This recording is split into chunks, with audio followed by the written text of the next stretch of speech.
Well, I was supposed to be doing Brago today, but a subscriber, I hope he's a subscriber, maybe he's not.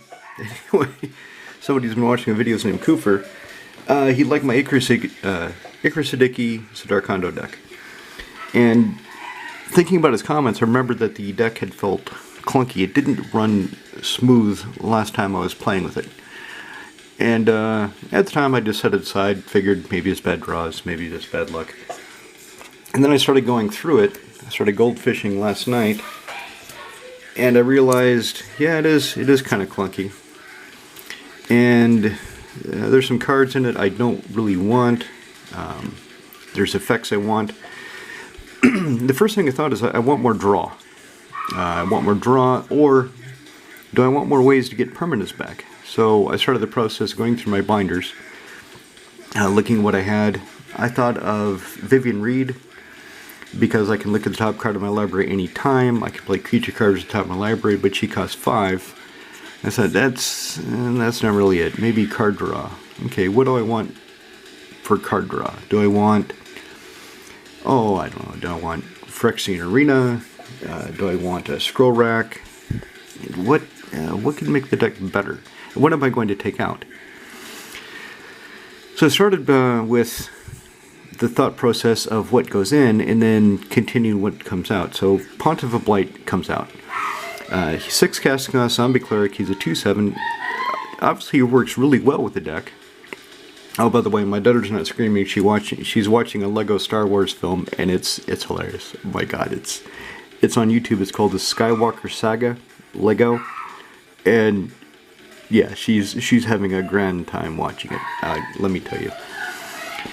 So that noise is going to be going on for a little while. I think it's a longer.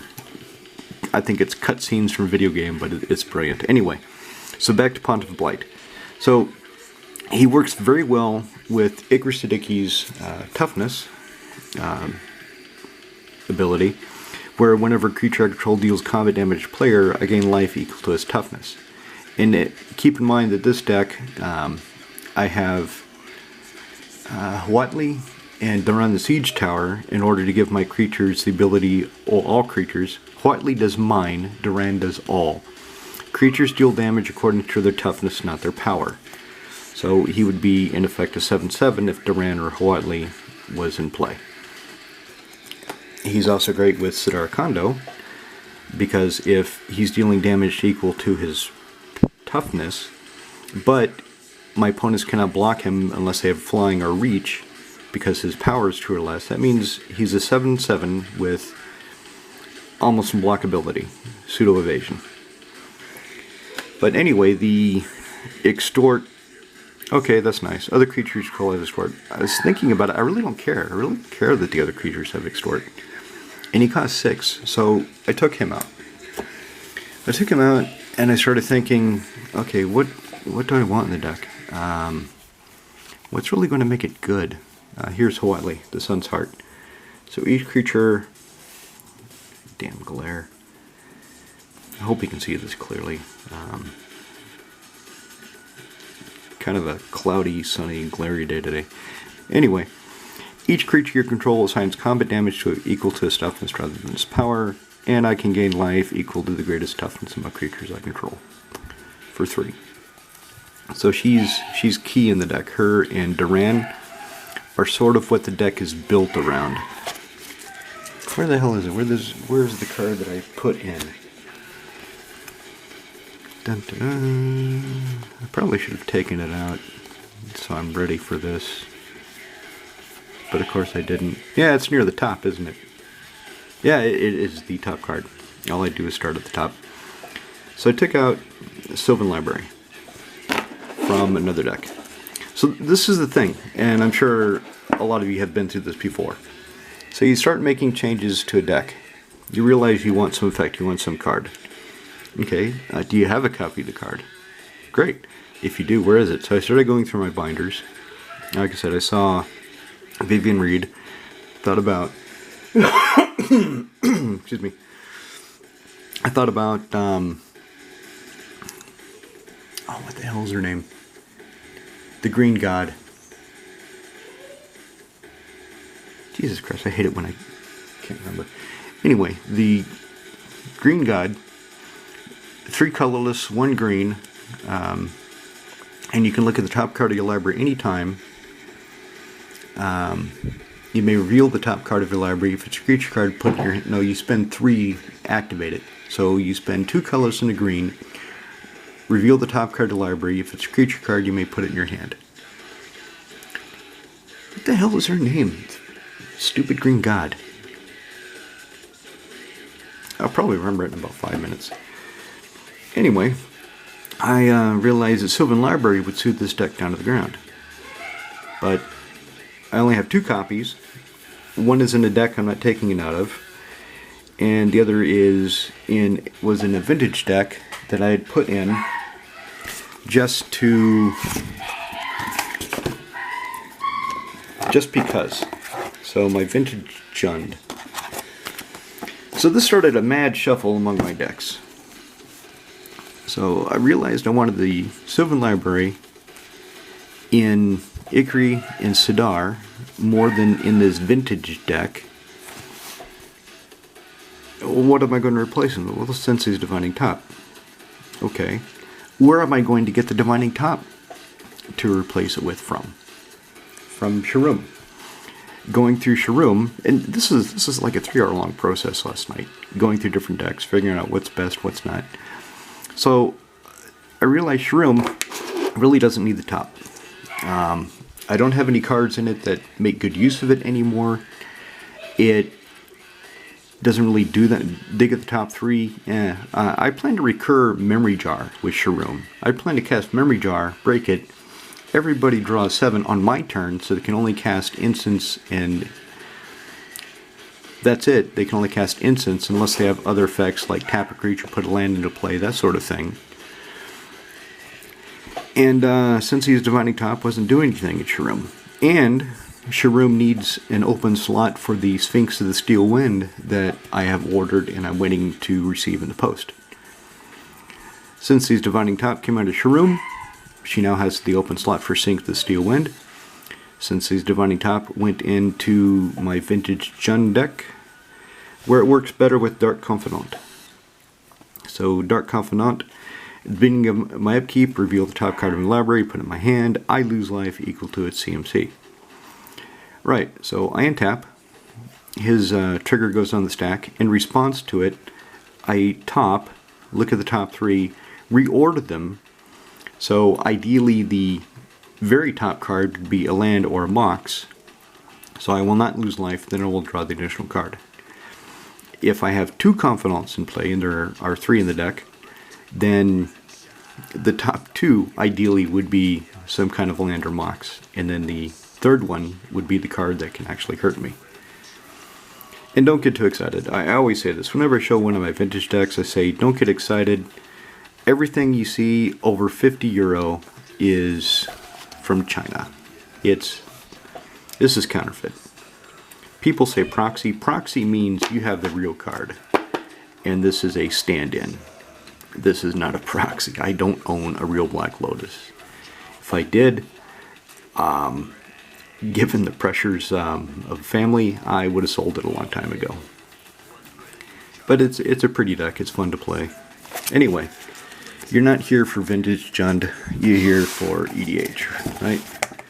So let me put Vintage Jund back. Continue the story. Stay on track. I'm jumping around a lot, and that's actually kind of mirroring the process I had last night, jumping around from, oh, what comes out, what goes in, what do I do? And then in going through the deck, I started thinking of other things. For example, Unburial Rites. Okay, so it costs 5. Return target creature from a graveyard to the battlefield. Flashback. 3 and a white. Do the same thing. This is a good card. I really like it.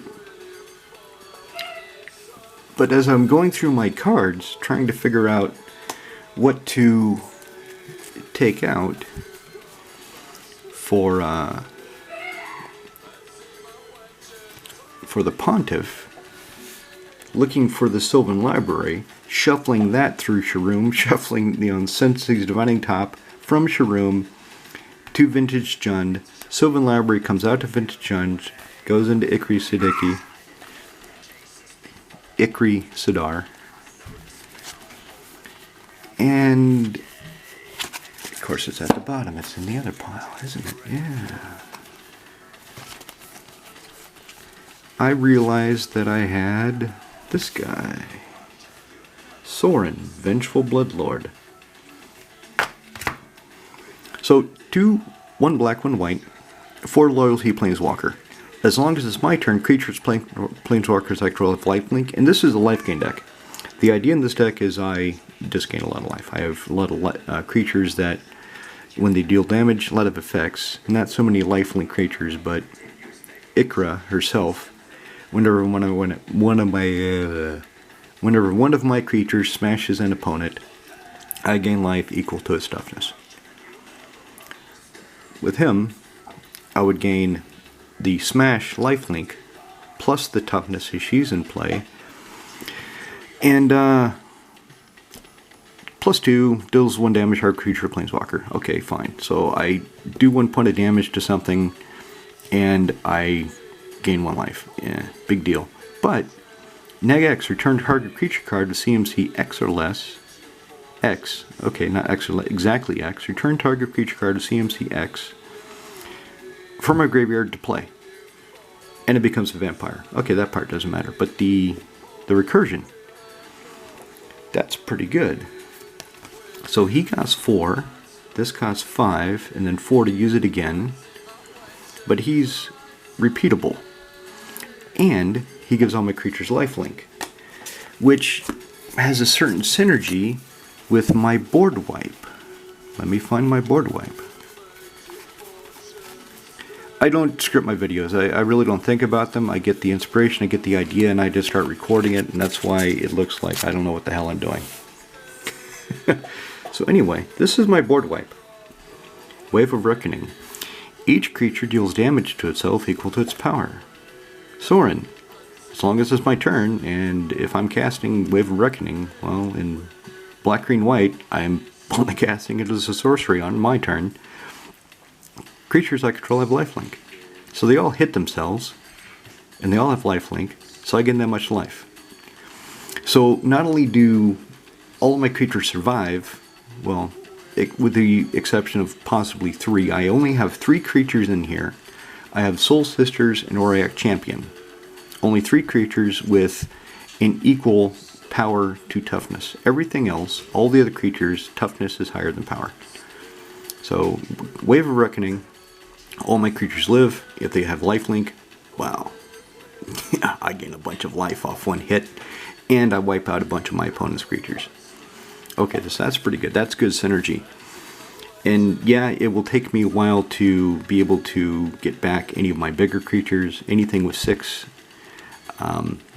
It's going to be 2 turns because I don't want to just +2 him 1 turn and then get rid of him the second. Although I do have that option. So Sorin replaced Unburial Rites. And then as I'm going through, of course, I start thinking deeper into the deck, start thinking more. I realized I don't have any way of protecting everything. I don't have any kind of trick, Heroic Intervention, or Teferi's Protection in the deck. I didn't have an extra Teferi's Protection, but I rated my Modern card collection for a Heroic Intervention that was not decked. So that's another batch of cards I rated in order to buff up Ikra Sidar. Heroic Intervention went in. Permanent I control gain hexproof and indestructible till end of turn, of course. And I took out, well, that's going to go in for Bojuka Bog. I'll explain that in a minute. There wasn't 2 copies of Bolas' Citadel in the deck. The reason I'm showing you 2 is I'm going to probably trade one off because I don't need to. I just have to decide which art I like better. I think I like this art better, so I'll keep that one. It looks more imposing. This looks like some kind of crypt. I love the frame. I love that it's retro. But the art, it's not as grand as this one, where you're looking up at the Citadel and you think, wow, that's huge. So these three came out. Something else came out too, but I probably put it away and I can't remember what it was. Anyway, so yeah, Sensei's Defining Top came out of the deck. So I went through the entire convoluted process I explained at the beginning. Need something for Ikra. Okay, what do I want? Oh, I probably want Sylvan Library. Okay, take it out of Jund. What do I replace in Jund? Sensei's Divining Top. Okay, where do I get the extra top? Take it out of Sharuum. If I started at the end, I would have realized I really don't want the top in Ikra, and I could have just traded the top for the Sylvan Library. But going through the process, going through all the steps of really examining these different decks, it made me realize something about Ikra Sidar I don't really like. I don't really want. And I'll show you what it is. I had it's not an infinite combo, but it's a, hey, check it out, I just win combo. So these three cards, in Aetherflux Reservoir, will be staying in because I think it's funny. And if I'm getting the life in a fair way, if I'm getting the life from combat, from lifelink, that sort of thing, I think it's a reasonable card. If I'm getting it off some kind of combo, some kind of dirty trick, it's not what I want with Ikra Sidar. I want them to be a fair deck. I want them to be one of my medium power levels, and I'm going to take it to the EDH pub event tonight in order to test it out. So Reservoir, whenever I cast a spell, gain 1 life for each spell you've cast this turn, pay 50 life, activate 1 core of the Death Star, and blast. Target player with 50 points of... Should take out somebody with 1 shot. Bolus of Citadel, look at the top card of your library whenever the hell you feel like it. You may play lands or cast spells at the top of your library. Cast a spell this way, pay life equal to its mana cost rather than pay its mana cost. Ability I don't care about. And then Sensei's Divining Top. Look at the tops of your cards in your library, put them back in your inventory. So here's the thing, and I guarantee somebody thought of this already. Some other players must have seen this. It just took me a while to really think about it because I wasn't planning the combo. I wasn't really thinking it through. I decided, hey, these are some cool cards. This will let me look at the top of my library and filter things out. This is just funny. This will let me start casting more cards because I should be gaining a little life, and the effect shouldn't really matter. The thing is, whenever you play Bolus of Citadel, you will get to a point where the top card of your deck is a land. You've already played your land for the turn, so you're stuck. Unless you can reorder those cards. But then you'll get to a point where the top 3 are lands, and you're stuck again. Unless you simply tap the top, draw a card, take one of the lands off, put this back on top of your library, and then pay 1 to cast it, tap it, put on top of your library, cast it, put in, you see where this is going? So Aetherflux Reservoir, every time you cast a spell you gain 1 life for each spell you've cast this turn. So just these 3. Okay. First turn, pay 1 life, gain 1 life, because you've cast 1 spell. The next time, pay 1 life, gain 2 life, because you've cast 2 spells. And then you pay 1 life, you gain 3 life. And you just keep going. And depending on how many cards you have in your deck, you can build up a massive amount of life and just blast. If you're in a, say, a 3-man game, you can just blast them pretty quickly. So when I realized I have this kind of out of nowhere game-ending combo, I didn't want it in the deck, so I took it out. The other thing about Bolas' Citadel is it's kind of clunky with that 3 black. Ikra and Sidar, I've noticed, have trouble sometimes hitting their colors. The deck only has 1 mana rock, which is a Soul Ring. I don't have Arcane Signet. I don't even have Chromatic Lantern. I don't have any Go Find a Forest elves like Wood Elves, because they don't fit the theme of higher toughness than power. So I have to rely on spells, Kodama's Reach, Cultivate, Sky Shard Claim, Tempt with the Discovery, and so on, to go get the colors I need. And sometimes it makes it tricky to get the 3 black. Yeah, I've got an Herb Organ here, and this is one of my few decks with an unrestricted tutor. I have a Demonic Tutor that I plan to use to go get either Cabal Coffers or Urborg, whichever one I'm missing. So taking this out is relatively painless. And taking out this out of nowhere game-winning combo, yeah, that's something I want to do. I don't want it in this deck. Sharuum is a combo deck, and that's just the way she is. I've reduced her power. I've taken out some of the things that make the combo more easy to find to make her more of a creature combat deck. I added Darkseer Colossus, I added Inkwool Leviathan, I added Sphinx of the Steel Wind, which of course is coming in the post.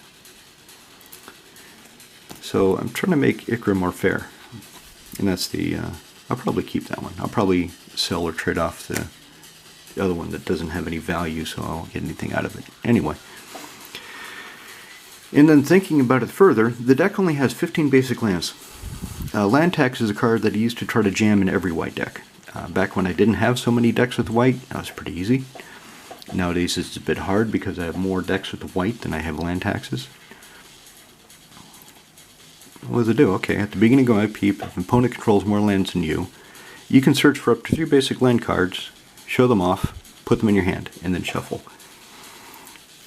At a certain point, you're going to outstrip your opponents. You will have more lands than they do unless you intentionally miss land drops in order to stay behind.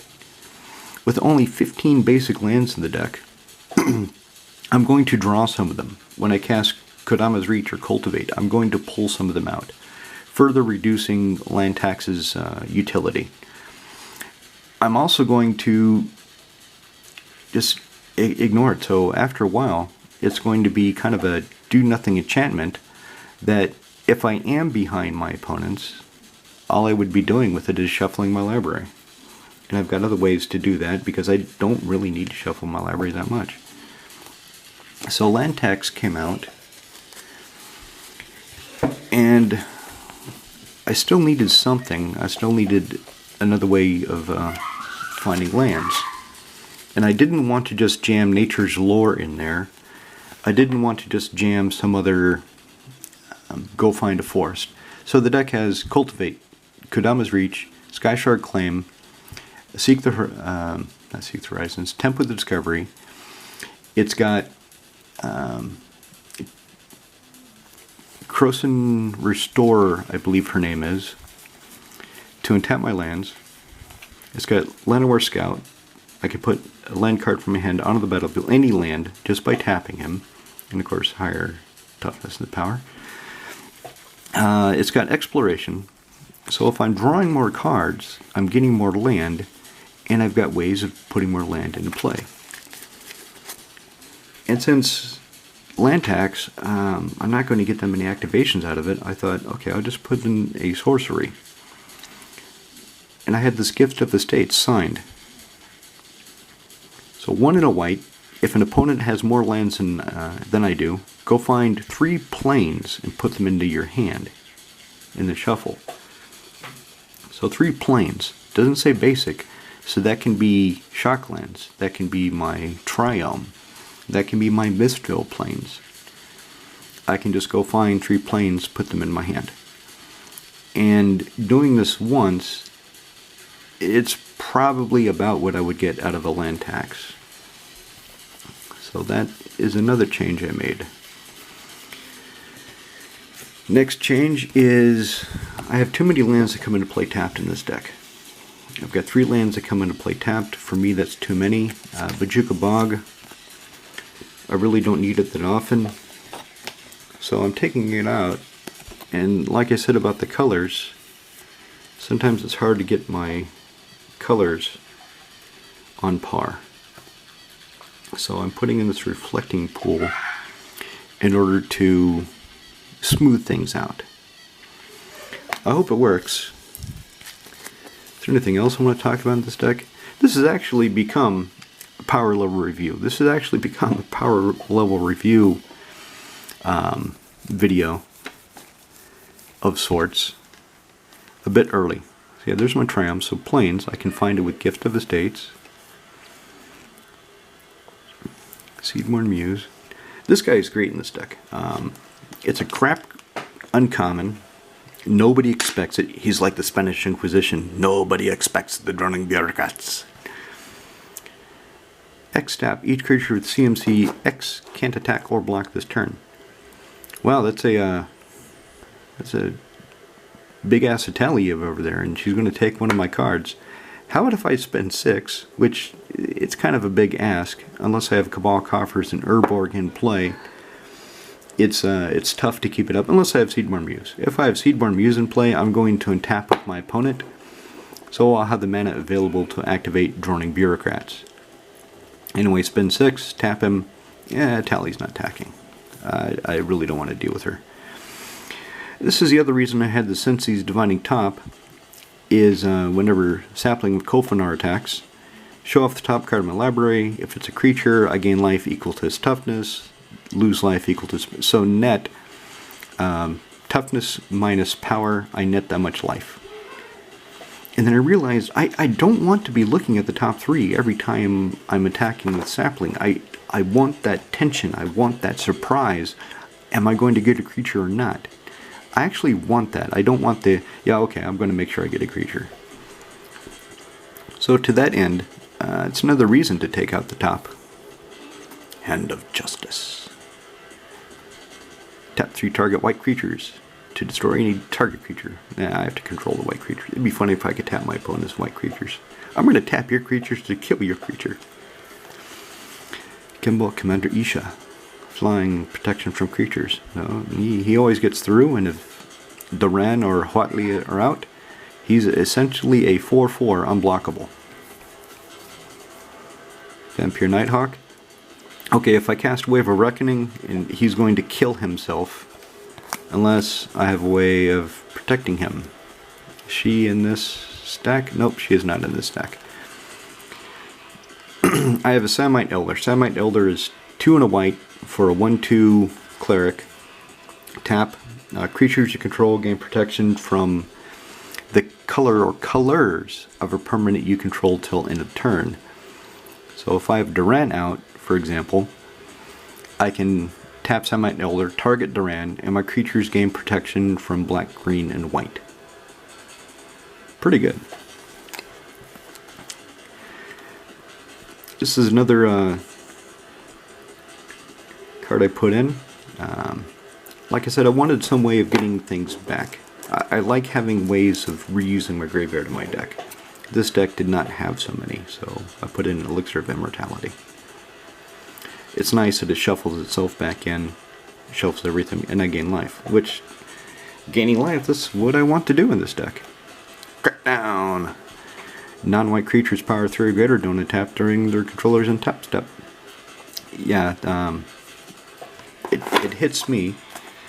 Ikra herself, she's green-black, doesn't have white, so if I attack with her and Crackdown is in play, she won't be untapping. Adrenith Magistrate.